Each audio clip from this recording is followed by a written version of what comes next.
Hello all, here we are, first week of class. So I'm going to be introducing anthropology, the history of anthropology, the methods, theoretical orientations, aka perspectives in the field, and some of the tactics that anthropologists use.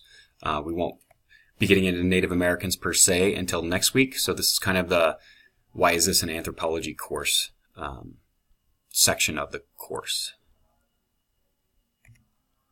All right, so in terms of where anthropology came from, what we do need to understand as a class and as really people, people have been using anthropology since time immemorial, 200,000 years, all the way back to Homo erectus a million years ago. Individuals were using anthropology. And anthropology at the basic level is observation and analysis. So people have been doing this as a survival tactic for eons, right? We do it naturally. When we get onto a crowded bus, we try to find the safest place in terms of the feelings that we get. And this is coming out of our ingrained biological, there is a DNA component of empathy and trust. Babies are able to figure out who to trust very quickly, right out of the womb almost. Especially once their eyesight starts to develop a little bit more. This is why, to be honest, they cry when certain people are holding them.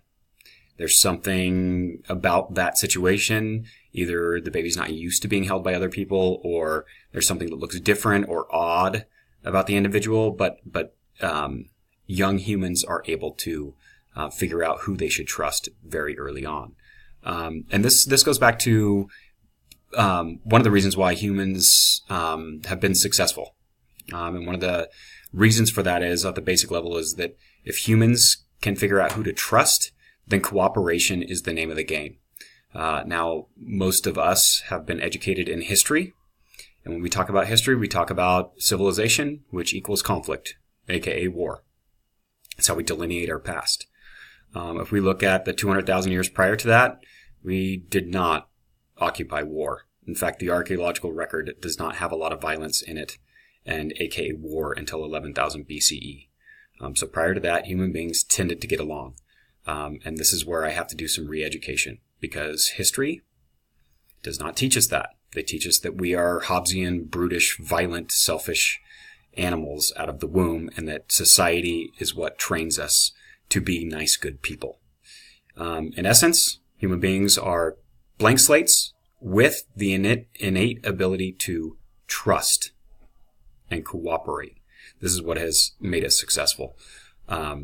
We've been actually, I would say, less successful since civilization has been around in terms of environmental equilibrium, homeostasis, and stuff like that.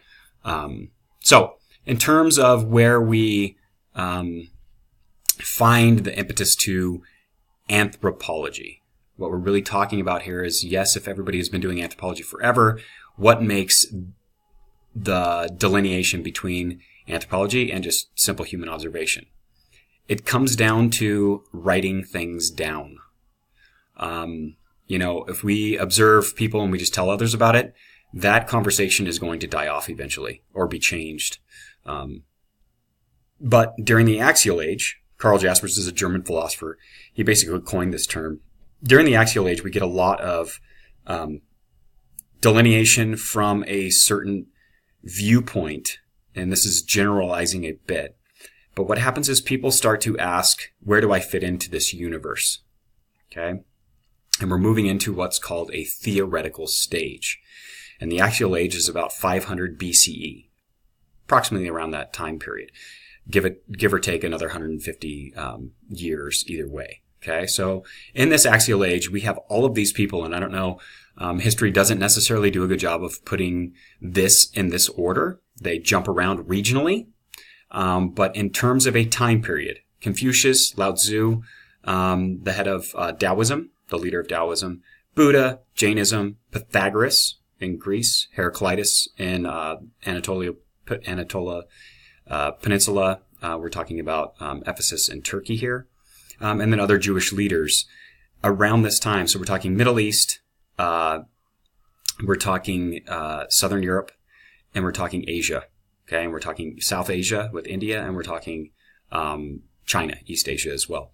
All of these individuals come around at the same time. Now, I'm not going to test you on individuals' names. Okay. But what comes out of this is a theoretical perspective of what is my place in this society and what is my place in this universe. Okay. Confucius does a lot more with this place in society. Lao Tzu, a Taoist, does more with what is my place in nature. Buddha is what is my place in this universe, right? Enlightenment, nirvana, those kinds of things. The Jainists are also in concert with this idea of Buddha. They're ascetics, which is basically like, again, losing self, then you become one with the universe. Pythagoras was, you guys probably know him as a mathematician. He also had a cult that followed him around, and they were vegetarians who believed in transmigration of souls, aka reincarnation. So this idea of reincarnation is also thick within this, because people around this time period started to ask, where is my place in this universe and what happens when I die? Heraclitus was a Stoic, and he is the philosopher that gave us change as the only universal. Now, change is going to be a cultural course level concept that we'll be talking about throughout the course. Change. Okay. And change could either be from a destructive method, like European contact, or it can be internally, where somebody comes up with a new ingenious way of creating stone tools. Okay. Change is not always viewed as destructive or bad. And again, in America, we kind of love this idea of change, but we're somehow tied to tradition as a way to appease kind of our past. Jewish leaders began canonizing. So this is the piece too. All of these individuals or their followers started to write these teachings down. This is very, very important. Remember, writing your observations and what has happened down is very, very important when it comes to anthropology. Okay, we have some kind of the precursors of the people that come after the axial age into kind of common era anthropology. Hero of Alexandria, I just throw him in all the time because he worked at the Library of Alexandria around the time of Christ, okay, 0 to 30 AD. He was an inventor. He invented the first vending machine. He invented the first steam engine. If you guys are interested in early Greek thought, you may want to look up Hero of Alexandria. He's probably one of my favorites. Herodotus is considered kind of the father of the field, aka the father of history. And Herodotus actually does real ethnography work. And what that means is he goes to other cultures and documents how cultures are living day to day. Okay. Herodotus is around the same kind of time period of the axial age, a little earlier. And more recent, but very pertinent in terms of his contributions. Again, you're not going to necessarily be tested on these guys. You're going to be more tested on anthropology in terms of the theoretical orientations and methods. Marco Polo, we've all heard the name, and it's not just a game that we play in the pool. He went to China, and he came back and wrote a book while he was in prison. 1291, Marco Polo writes this book. George Wilhelm Hegel is important because he proposes this idea of the dialectic. The dialectic is something that human beings, especially at state-level societies, tend to operate in. And when we talk about this, we're talking about the idea that somebody puts forth a thesis, okay, an idea, which is simply, wow, what nice weather we're having, okay? Another individual might conflict that or debate that by saying, well, I've seen better days. Okay. That's the antithesis. But the true dialectic is making a synthesis of that thesis and antithesis. So it would be that both people could come together with the idea, well, this day's better than it was last week when it was pouring rain and I couldn't work outside. Okay. It continues the conversation, but it forms a cooperative, working, non-binary concept of what is. And this also moves into what we call the intersubjective, and I'll talk about that a little bit more in terms of anthropological fieldwork. Lewis Henry Morgan, late 1800s, early 1900s, we're talking about here. He's an early anthropologist. He's an evolutionary anthropologist.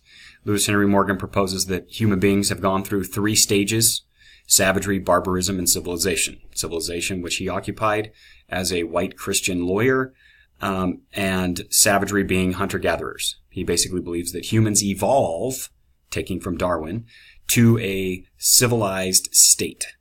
Okay?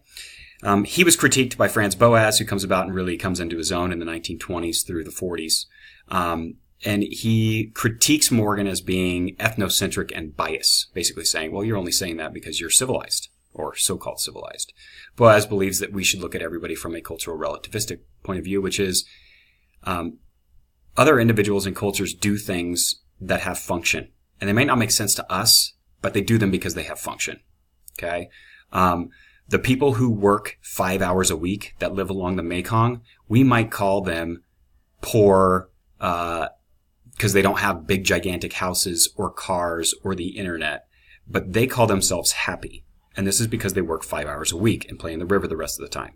That has function.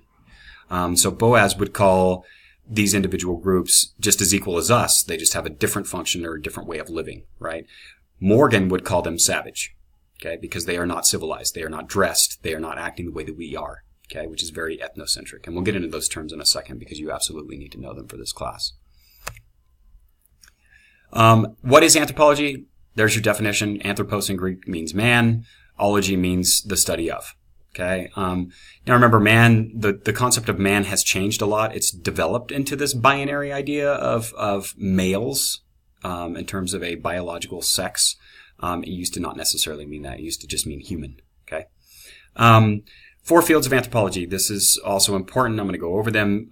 They are all interrelated and linked because it is the study of man, all 4 of these things, but they are divided into 4 fields in American anthropology.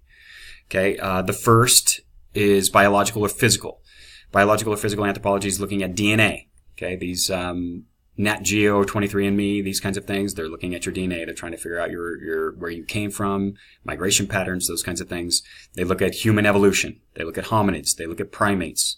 Very physical, very science, dating, right? Very scientific. Okay, much more the hard science, which counts as a hard science part of your general education. Okay, archaeology, also kind of more on the hard science side of things. And archaeology is typically looking at artifacts. Okay. So, as I was saying, archaeology, again, is the study of artifacts. So we're really looking at material culture that is left behind. Archaeologists, they do a lot of the digging, and it is much more tedious than some Indiana Jones movie, that's for sure. Linguistics is the third subfield, and that's the study of language. These are more of our mathematician anthropologists. I had a linguist this last weekend tell me that she's a clean hands anthropologist, which means that they don't go into the field and necessarily get their hands dirty. I thought that was quite funny. Sociocultural is really what we're talking about when we talk about Native Americans. Archaeology will be brought into it, and physical a little bit, and linguistics obviously are all going to come into the conversation. But really when we kind of analyze Native groups or indigenous populations or tribal level people all the way up to state level, we're really talking about sociocultural anthropology, which is the study of cultures and living people. Sometimes applied anthropology is the fifth subfield. And application of anthropology, we'll talk about on the last slide of the day.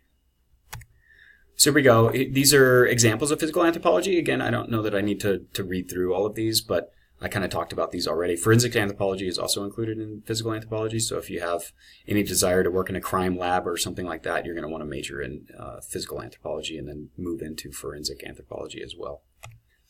As you can see here, these are some examples of artifacts. So these are some pots, and this is actually a latrine at Ephesus. This is a toilet, public toilet.